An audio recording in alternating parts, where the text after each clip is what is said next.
एक समय एक रानी थी, भक्त संत रविदास जी की शिष्या होगी वो। और जब तक वो संत रविदास जी कबीर परमात्मा के सर में नहीं आया था, यानी रहते थे साथ ही साथ वो, लेकिन परमात्मा ने भी उनको शरण में लिया नहीं था, क्योंकि रामानंद जी से उनको दीक्षा दिलाई थी। एक ब्राह्मण था और वो रविदास जी के पास गया और कहने लगा, रविदास जी चल गंगा में नहा के आते हैं।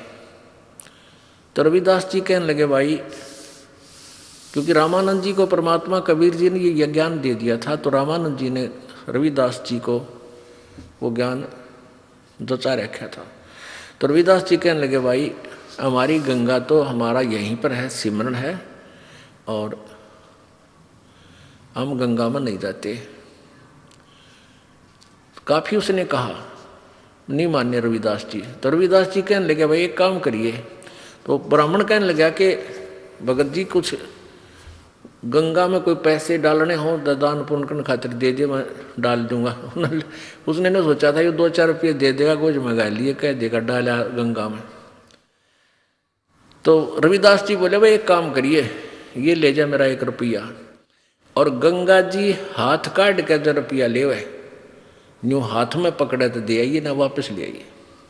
अब उसने सोचा कौन देखेगा, उड़ा मैं अपनी जेब में डाल लूंगा और कह दूंगा दे दिया, मैंने वो हाथ में पकड़ा था उसने।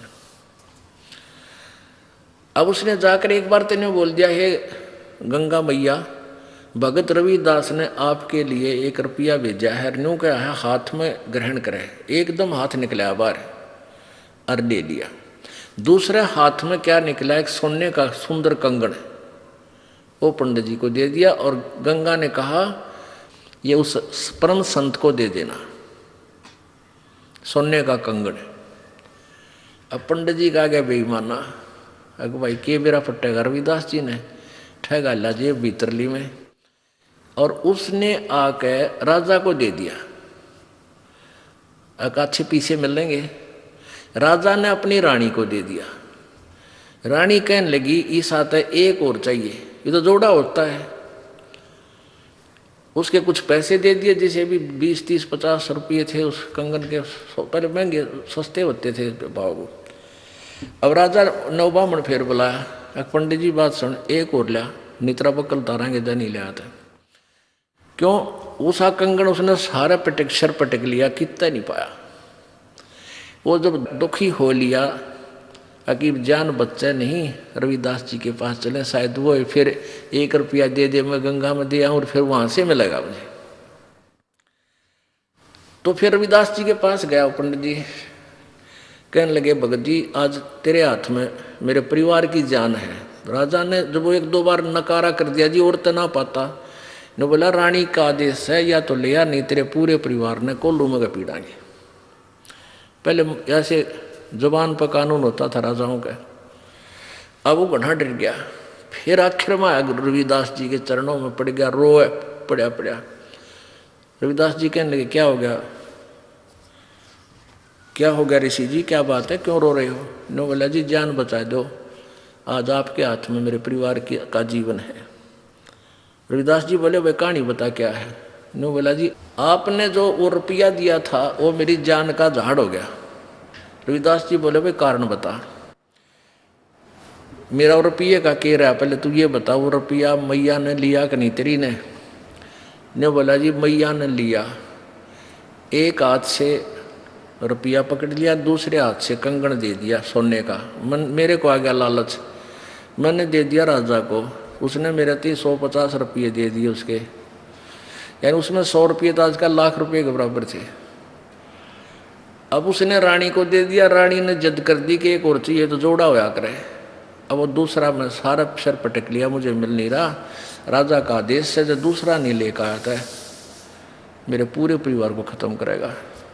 नो बोला, 1 रुपया और दे दे, मैं गंगा मैया ने दे कर ले आऊँगा। नो बोला, इससे वो जहाँ वो जूते बना रहा था ना रविदास जी, वहाँ एक कुंडा होता था पानी का, एक कुंडा सा पानी का होता था, जैसे डोंगा टाइप मिट्टी का, जमीन में गाड़ दिया करते, उसमें से डोरी गिल्ली रखते थे वह, और जूते गांठ बनाते थे ना, उसमें गिल्ली गोरी बोरी, और उसमें वो चाम भी भिगो कर रखते थे, चमड़े को भिगो कर रखते थे। पहले जो ये चमार जो जूते बनाते थे, ये जीव हिंसा का किया हुआ चाम नहीं लेते थे।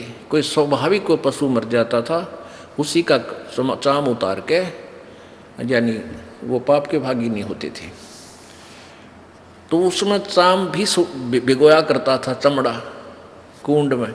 तो रविदास जी बोले इस कुंड में हाथ दे कर काढ़ ले जितने कंगन चाहिए।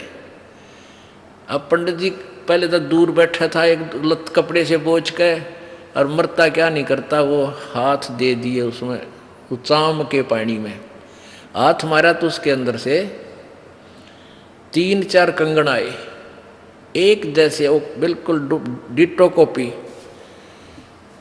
अब रविदास जी बोला बाकी यहीं डाल दिया ना, और सामत आ जाएगी तेरी, एक ले जा अपना। अब उसने तो कलदा पाटन हो रहा था, वो तो लेकर चला गया। अब वो रानी ने पूछा भाई तू लाया कितने पल दनाटे था, सच्ची बता। उन्होंने सारी कहानी बता दी। तो वो रानी इतनी प्रभावित हुई ऋषि जी तय उससे, रविदास जी से, उन्होंने, रानी ने उसको गुरु बना लिया रविदास जी को। और एक दिन फिर धर्म भंडारा किया, एक भोज देना चाहा उसने, कोई लड़के की पार्टी पूर्टी करके, जन्मदिन वगैरह का।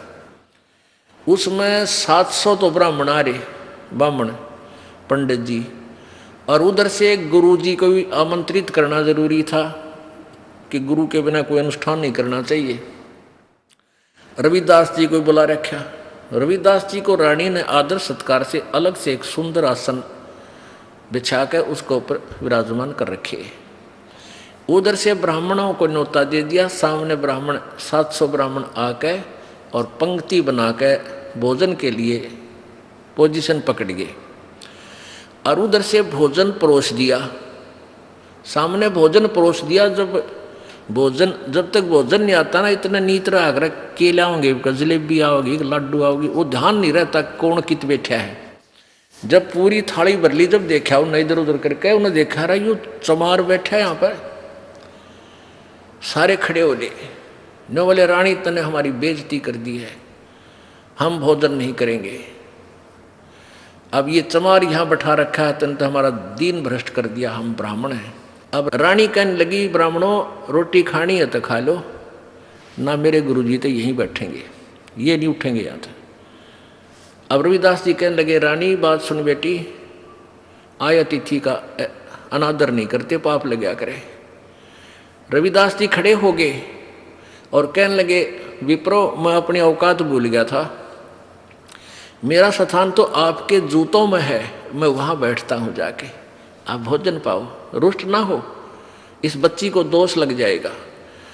अब रानी मना करती है और गुरुजी रविदास जी कहने लगे बेटी गुरु का आदेश पालन होता है, आप मत बोलो। और वहाँ जाकर बैठ गए जहाँ उन्हें जूते निकाल रखे थे। रविदास जी वहाँ बैठ गए, अपना भोजन कर रहे हैं। अब वो पंडे लागे छक्कन पे रोटी फटाफट। अब प्रत्येक पंडित के साथ में एक रविदास भोजन खा रहा है। 700 पंडित और 700 रविदास जी रूप बन गए और उनके साथ में रोटी खावे।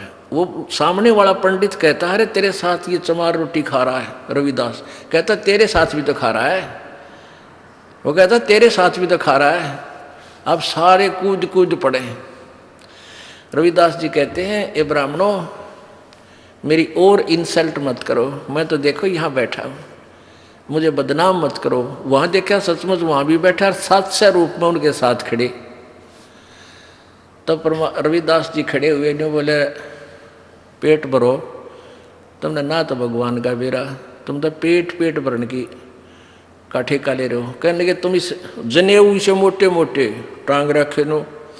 तो परमात्मा रविदास जी बोले जनेवात मुक्ति ना हो भाई, भक्ति से मोक्ष होगा। और तुम जनेवा चाहते हो, कहते अपना एक हथियार गेल ले रहे थे चाम छोलन का, इतनी लंबी खुरपी सी वैग रहे। वो कहते हैं यूँ, वो तो एक लीला थी, कौन सी खाल पाड़े थे, एकदम न्यू करके दिखा दिया। ने बोले देखो मेरे अंदर सोने का जनेऊ है भाई, तुम तो इस सूत का बोझ मरो। तब कहते हैं 2 घंटे तक प्रवचन किए उस परम संत ने। वो 700 के 700 पंडितों ने वो जनेऊ काट कर फेंक दिए, रविदास जी के चरणों में शीश समर्पण कर दिया, नाम ले लिया। गरीबदास जी ने लिखा है 1.25 मन सूत होया था उनके गलाम्या का, 1.25 मन सूत, और उनने उन 700 पंडितों का उद्धार कर दिया। तो यहाँ क्या बता रहे हैं, वही बता रही है ये विष्णु पुराण कि यदि एक सत साधक के सामने 1000 ये पेट भर श्राद्ध खानिए भी बैठे हों, उनका भी उद्धार और श्राद्ध यजमान का भी यानी भगत का भी उद्धार वो एक ही योगी कर देता है।